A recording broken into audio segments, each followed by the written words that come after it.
Hi students, welcome to my YouTube channel. So in this video we will learn about BH curve.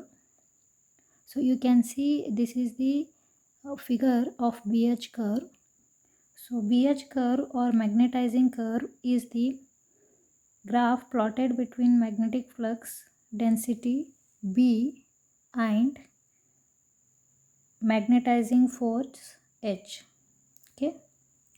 So this is positive x and negative h. So as we take along positive x axis and negative x axis, so B is the magnetic flux density, whereas h is the magnetic force. So how we can define the BH curve is the curve or the graph plotted between B and H. The BH curve indicates the manner in which magnetic flux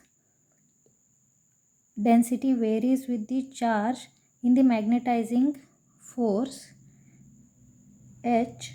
The following figure you can see the curve. So here the variation of this magnetic flux density B with respect to magnetizing force H we can see. So initially when magnetizing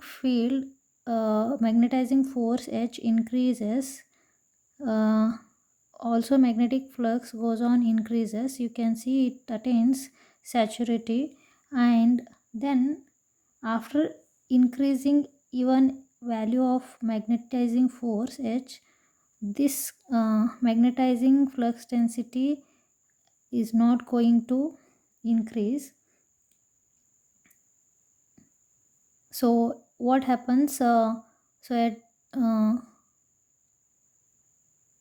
at the end, when this magnetizing force decreases, this value of magnetic field B goes on decreases, and at certain value of magnetizing force H, when it reaches to 0, then magnetic flux density have some maximum value.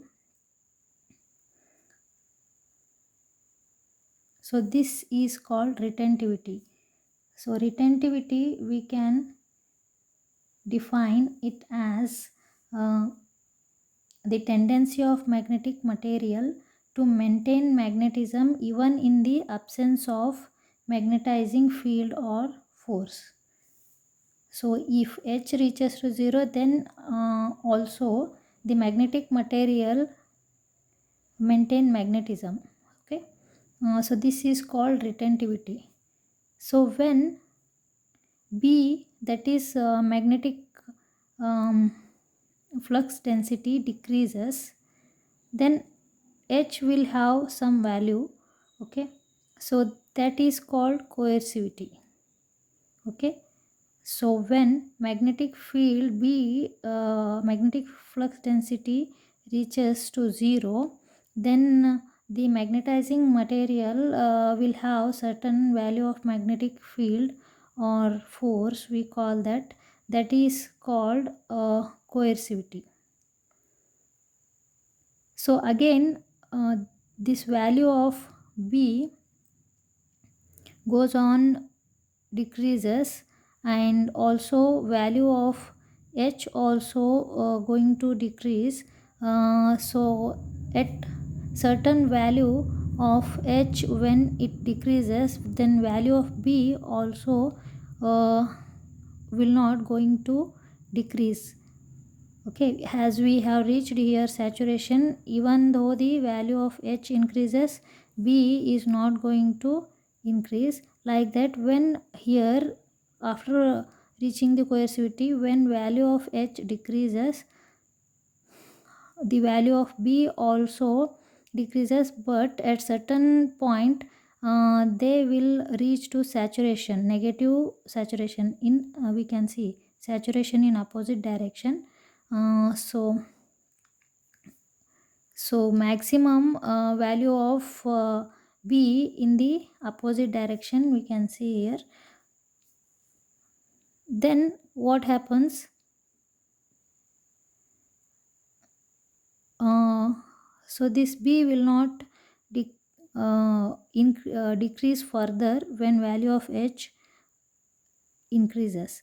After that, it will start, this value of H goes on decreases when value of B increases.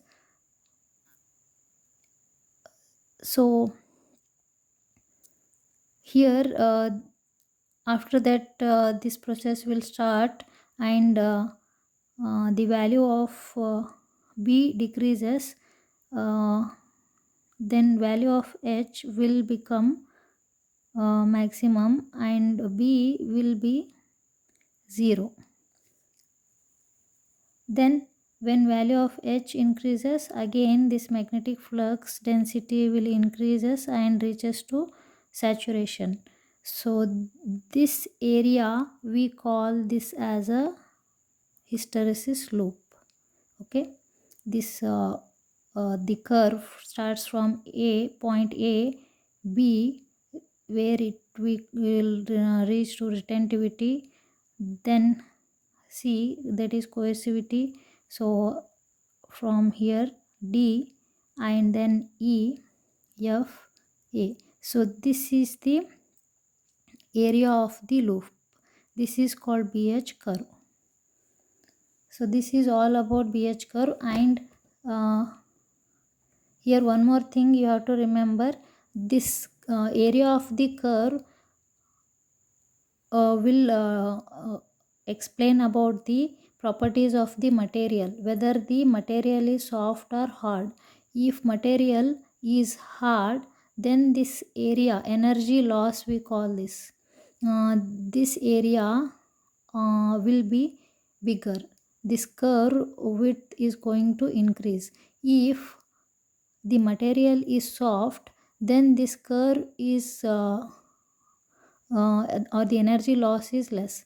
For example, soft materials like iron or alloys, we can observe this area BH curve is having the less area, or the curve is going to be having the small area. Then as I told, hard materials, the width of curve will increase. For example, aluminum, chromium, so materials like that, they will have the energy loss is more. We can say iron or alloys, any of the material, if you take, energy loss is less. So this is all about BH curve. So thank you for watching this video. Hope this video is helpful for you. If you found this video useful, please like, share and subscribe my channel. Once again, thank you for watching.